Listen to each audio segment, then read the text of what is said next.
Welcome back to Books and Authors. My guest is Deb Welch, and the book is Flashback, a Low Country novel. Deb, let's chat a little bit about, we were chatting about Eve O'Connor, and she actually is what I would call, as we were saying, a modern type of heroine in this story, because she has this mind of her own. Is she based on anybody in particular, or where did you come up with her character? Well, being a woman, I think it's a little bit easier for me to write about the woman character. Well, see what I'm trying to draw. Did you base it on you? I mean, I'm trying to mask this a little bit. I've had people ask me that. There's two strong characters that are female in my book. One is Eve O'Connor, and the other is her sister Katie. And in some ways they're similar, but in other ways they're very Katie's opposite. Quite the Spitfire, too. Yes, she is. Yes, she is. She's an outspoken, somewhat belligerent at times woman. At times, yes. Yeah. And when people ask me who I modeled the two women off of, I respond, well, Eve is the woman I aspire to be. Katie's probably the one I'm more like. Good answer. I like that. Very good answer. Eve has had some issues, and the story, and I do want to chat about this, the story does have some, let's say, religious overtones to it. Is that an accurate way of putting it? Well, it's not a book about religion, but I guess you could say the antagonist in the story is a religious organization. And it's one that's based on extreme interpretation of the scriptures, one that is not necessarily favorable to women, one that considers women perhaps a lesser species than man in the biblical sense of the word. And this religious organization is based on bigotry and hatred. And again, that's where the conflict comes in between Nate and the threats against he and Eve. And it's also the parallel that we draw between his experience in the Middle East, where people are strapping bombs to their chest and blowing themselves up, as well as many, many other innocent people. Right. It's that zealotry and that blind faith that goes beyond anything that's good about religion and becomes very, very harmful to our society. Were you trying to draw parallels between Islamic fundamentalism and maybe Christian fundamentalism? Not necessarily a parallel, but anytime you take a faith like that, I mean, there's a lot of good people that practice the Islamic faith. The Islamic faith itself is not our enemy over in the Middle East. It's that extreme view of the world that the fundamentalists bring to that religion, just like anything else that we would experience in this country. We know we have extremists in this country too. Right. Because for me, when I read the story, I picked up on the relation, obviously. Here's a guy that's come back and he's been exposed to this type of fanatical, let's call it misguided view of religion. And then he comes back and experiences it here within a Christian setting. Now, was there any trepidation as far as bringing that out, meaning the Christian fundamentalism and this extreme interpretation of the scriptures? It was more of just bringing out the fact that zealotry, hatred, blind faith is not just a problem outside of our country. I mean, those problems do. I mean, we read about hate crimes here all the time. And there are just people who think that only their view of the world is correct and nobody else is entitled to their feelings. And a lot of that can be based on extreme views of religion. And I'm not saying religion is bad. I'm saying when you take that to an extreme, that it excludes everybody else's beliefs, that it becomes a very harmful thing. Yes. And this is a group that actually, I mean, the cornerstone of one of their beliefs is this violent sexual abuse of women. How difficult was that for you to write about?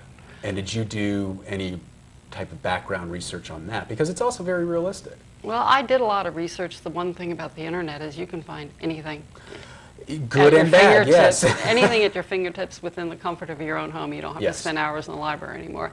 And you know, there were times in our history where they would burn women at the stake and call them witches just because they tried to alleviate the pain of childbirth.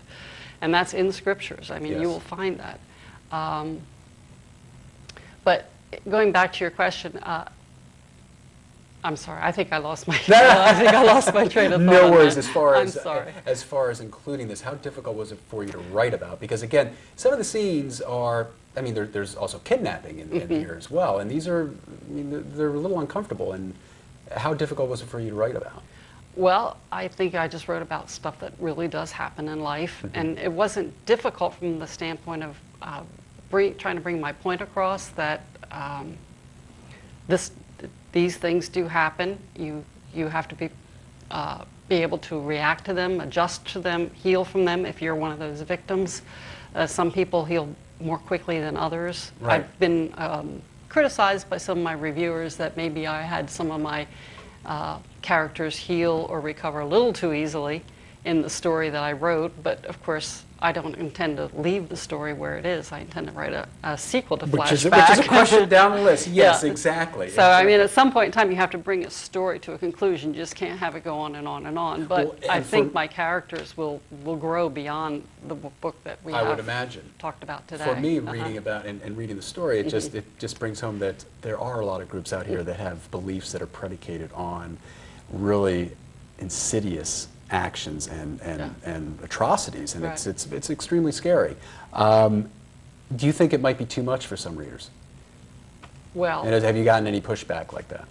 there's a lot of things in my book that might be too much for some readers. Some. But I don't read Stephen King personally. I know he's a wonderful author and some people love him, but I don't read Stephen King. I mean, everybody has to choose, I think, you know, who they're comfortable with. Yes. I don't think I've presented the, shall we say, the more negative aspects of my book in a horrific way. I think I've handled it in a way that most people wouldn't be turned off on any more than what they see on TV. I mean, Right. all you have to do is watch Law and Order, a couple episodes of Law and Order, and if you... You get your fill. Right, Absolutely. right. And that's, by the way, I think a very well-written show. Yes, it is. Now, let me ask you another question. As far as, you know, we're talking about this, you know, women and how women are treated. Do you think there's moral ambiguity in this country as far as women's abuse? I mean, it's really coming to light as we're venturing into the Middle East, and you make this point in the story where women's rights are really trounced upon. But do you think this country is doing enough? This country has come a long way since when I got my first job back in the early 70s. This country has definitely come a long way. And what do you have any suggestions to bring it even further? Because there are people from other countries that will come here and say that we're still behind the curve, if you will. Right. I think one of the things that we can do to capitalize on the progress we've already made as far as women's rights is acknowledge the fact that men and women are different. It's okay to be different, but just don't assume that because we're a different sex, we're capable or incapable of a given job or a given ability, a given profession. The one thing I will say that differentiates between men and women in this country is women cannot become a Navy SEAL. That's true. The ground combat exclusion. And I like the part of the story Yeah. how it came up with G.I. Jane and all that type of it. And most people don't know that. Yes. Yeah, no, the women will not become Navy SEALs. First of all, Do you think they should? I don't think physically they're capable of it, to be honest with you. I don't think that 99% of the men in this country are capable of being Navy SEAls. I think there's just you're probably right.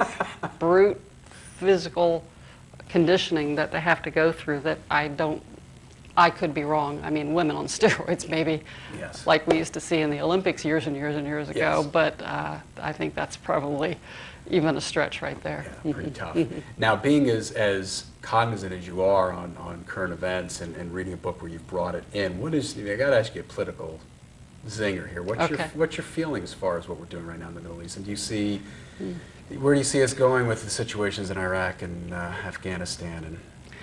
And that's very broad, but Well, that's all right, because I like to ask I do people have an that opinion understand about these things. I'm that. sure you do. Yes. We are at war. Let's not pretend otherwise. We have soldiers over there, men and women, and they are in an extremely hostile environment. They have to make snap decisions, quick judgment decisions that will affect their life or their death. And then we go and we straddle them with things called rules of engagement, where they're wondering if they make the mistake, will they come home and will they be court-martialed? And that's got to be a horrible situation to be in. I would think so. And not just for our soldiers, but we have civilians over there who are in constant danger, and they have to make good, quick decisions for their lives. Right. Now, an easier question. You wrote about Charleston's in the book, Hilton Head's in the book, the Low Country. You've even brought in the Blue Ridge area. What was the most fun to write about? As far as the area, I love Charleston. Charleston is my favorite small city in the whole country, and I put that against San Francisco, which is my favorite big city in the whole country. But of course, they're two different personalities entirely. And you mentioned certain places, establishments by name. Was there Did you have to get permission at all to do that or something? I mean, for someone reading who knows the area, it was wonderful. No, I didn't really have to get permission because all I was saying is something took place there. I didn't pass on an opinion about it. I just described the place. But I talk about places like the Charleston Grill, yes, Cypress Restaurant. There was another restaurant, I forget the name of it offhand right now, but anyway, Charleston is just a wonderful place. And then beyond Charleston, I did just do a lot of descriptions of Beaufort as far as a yes, very quaint small town with a lot of history from the Civil War. I think a lot of people don't realize that Beaufort was occupied by the Union Army during the Civil War, very early in the stages. Mm-hmm. I wonder how many people realize that Hilton Head was a Union stronghold during the Civil War. Not many. We need to bring all that out. I live right next door to Fort Mitchell, and that was where the Union was camped. It didn't just start with golf in 1969, no, as I say. No, but now, quickly, in the time we got left, I know you're working on another book. When can we see that in the covers? I hope it'll be out middle of 2008, but on this one, I'm going to look for a literary agent who might open the door to a traditional publisher rather than take the self-published route on the next one. I think if it's anything like the first one, that should be an easy route for you. Well, thank you. You're welcome. Well, Deb, it's been a pleasure. I enjoyed it very much. Thanks for having me. It was our pleasure. My guest has been Deb Welch. The book is Flashback, a low country novel. Wonderful story that incorporates a lot of what's going on today into a very believable story, and highly recommended. It is actually available Barnes & Noble, Walden Books, Island Booksellers, and they have autographed copies there, so please look for that. And as Deb has told me, this is a wonderful Christmas gift coming up for adventure and romance into your Christmas, which I thought was very nice. So for Books and Authors, I'm Chris O'Donnell. Good night. Bye now.